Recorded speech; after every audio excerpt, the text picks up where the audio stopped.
Since wars were good for the rent-a-troop business, Prince William used his royal connections in Denmark and England to provoke these wars. King George III of England rented Hessian soldiers from Mayor Rothschild and Prince William to fight the American colonists. American colonists had already shot down millions of North American Indians whose spears and arrows were helpless against the deadly gunfire. The worst Holocaust in human history occurred not in Nazi Germany, but on American soil.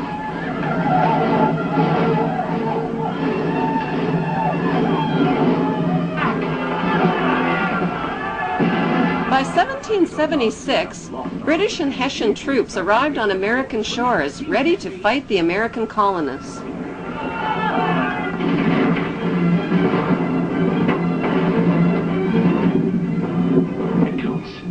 They're preparing for an attack. And we won't have long to wait either. See there? Hessian troops to the north.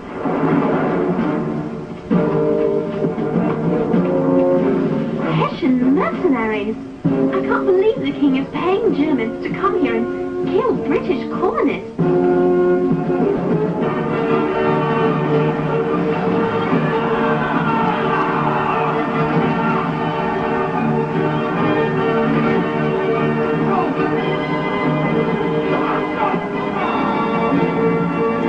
The colonists won their independence, and Mayor Rothschild won his blood money for the heads of each and every Hessian soldier killed on the battlefield.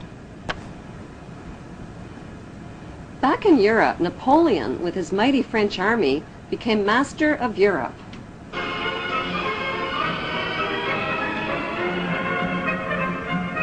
When Napoleon and his troops stormed into Frankfurt, Germany, William feared for his life and his vast fortune.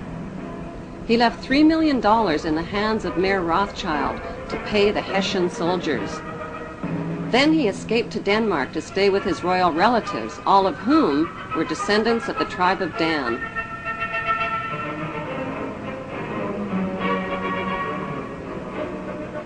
Mayor Rothschild received a stock market tip from his World Revolutionary Network. Instead of paying the Hessian soldiers with the $3 million that was left to him by William, he bet the money on his insider stock market tip.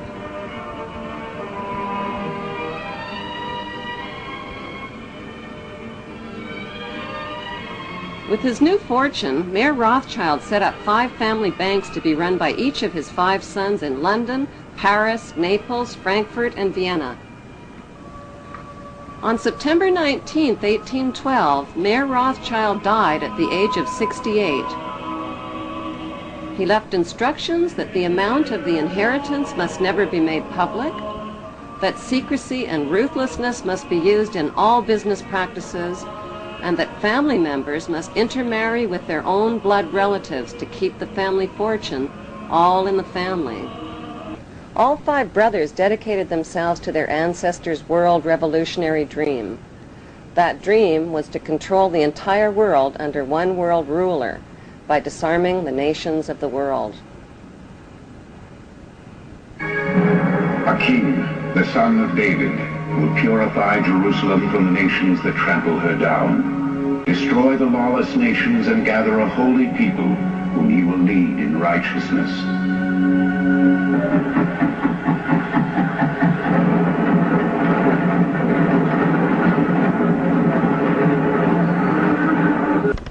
Mayor Rothschild's most successful sons were Nathan, who ran the London Bank, and James, who ran the Paris Bank. Together, they changed the face of history and became known throughout Europe as the Demon Brothers. Their father had given them a detailed New World Order plan for world control. Adam Weishaupt wrote and completed the plan on May 1st, 1776, with Rothschild financing. It was a futuristic plan that would put New World Order members over the next centuries into political power positions. I, George Walker Bush, do solemnly swear. I, George Walker Bush, do solemnly. It was a plan to divide and conquer the nations of the world by provoking wars, then profiting from war loans and from the sale of weapons to both sides.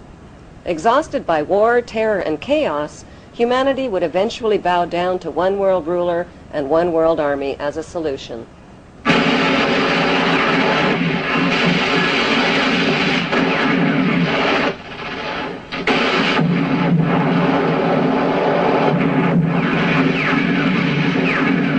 It was a plan to control public opinion by purchasing the controlling shares in TV networks, newspapers, publishing houses, and film studios.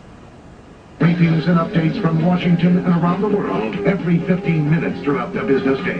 As influential leaders, global markets, and your money take center stage. On CNBC. Completely on the stage, but he was on the stage. Sports, games, and alcohol would be used to distract the masses.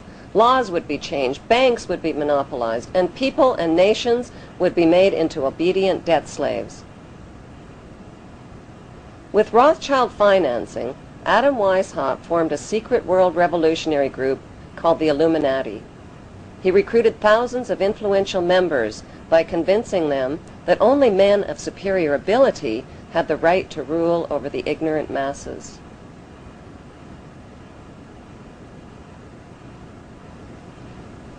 French police exposed the plan when they found documents on an Illuminati courier who was struck by lightning while traveling from Germany to France.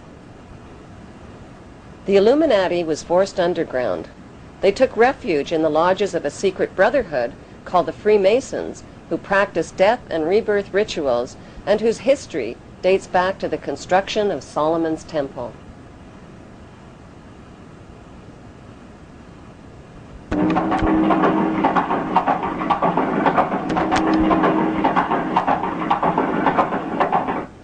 Nathan and James Rothschild came up with a scheme that would put the Illuminati plan for world control into action. It would also make them filthy rich. The brothers helped finance both sides of Napoleon's famous Battle of Waterloo between the French and the English.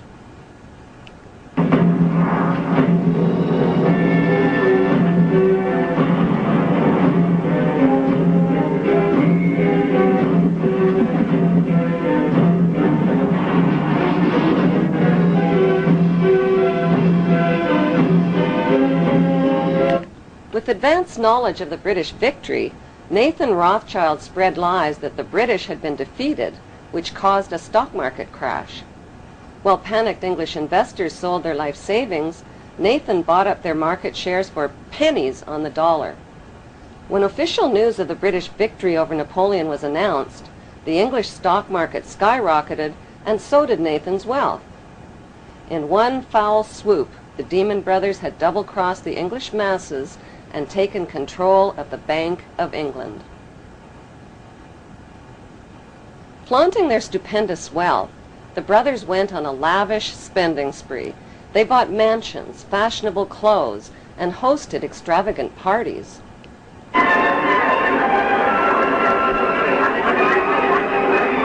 By 1818, they had picked the pockets of French investors by crashing the French government bond market. According to plan, the brothers formed the world's first international bank and named it N.M. Rothschild and Sons. The Pope became their most famous customer.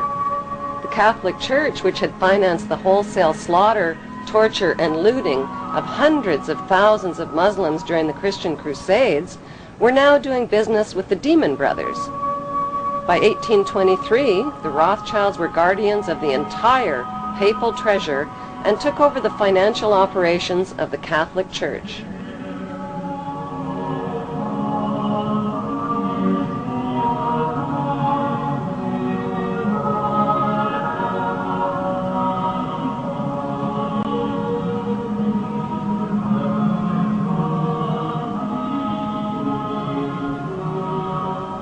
Enraged citizens accused the Rothschilds of conspiring to control the world's money markets. Fearing for their lives, the Rothschilds retreated into the shadows and cast their eyes on the youthful United States of America. To avoid publicity, the Rothschilds made themselves invisible by creating and hiding behind two front companies, J.P. Morgan and Kuhn and Loeb. More and more power was becoming concentrated in fewer and fewer hands.